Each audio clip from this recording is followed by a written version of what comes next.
What's up, guys? Welcome back again to the channel.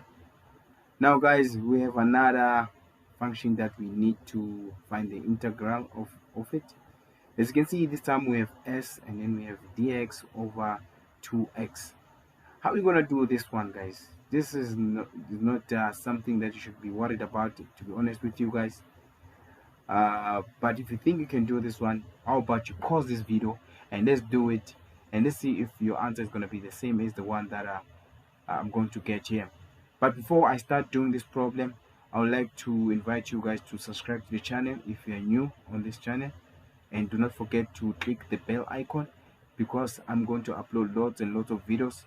So when you click on that bell icon, you're able to see those videos immediately after I upload a video.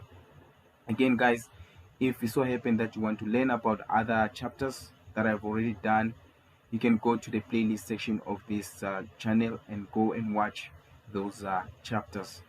I put them in a sequence order according to the topic and the chapters.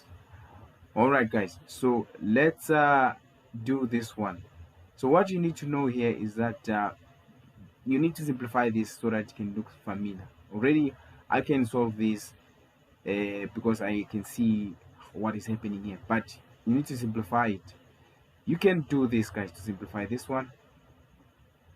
Remember, we can say 1 over 2 and then x multiplied by dx. So the trick was that this one is multiplied by dx. So if you see dx over maybe 2x, just know that it's the same as this one here, or dx over x, just know that it's the same as 1 over x multiplied by dx.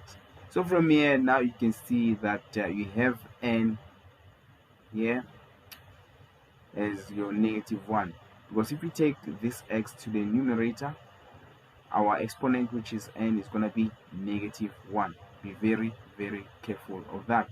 So when n is -1, we know that we have to use this integration here. So how are we going to integrate this one? Well, the integral of this, we know that it's going to be natural log x plus c. We know that that is the formula there. But again, we have a coefficient here, so let's do it, guys. So let's do it. So we're going to say y is equal to, what is our coefficient? Our coefficient is 1 over 2. Now we have 1 over x. The integral of 1 over x is going to be natural log x plus c. You can leave it like this, or you can do the following. You can say natural log x over 2 plus c. Do not forget, when you have plus c here, it means this is a indefinite integral. This was so simple, guys. Maybe the trick could be here, just in case this is the first time seeing this. You can just separate this, because 1 multiplied by dx is dx, so you can separate it and you have this, and then you can able to integrate and find your integral. I hope this was informative. I hope it was very useful. If you didn't understand, do not forget to rewatch this video. Again, if you did understand, you can like the video, and also you can leave a comment if anything to share with us. And also, guys, if you haven't subscribed to the channel, click the bell icon so that you can see other videos. At the end of this video, by the way, there is a playlist of this indefinite integral where we use the natural log, so you can watch that playlist that appears there so that you can able to understand. Thank you very much, guys, for watching. Till next time, cheers.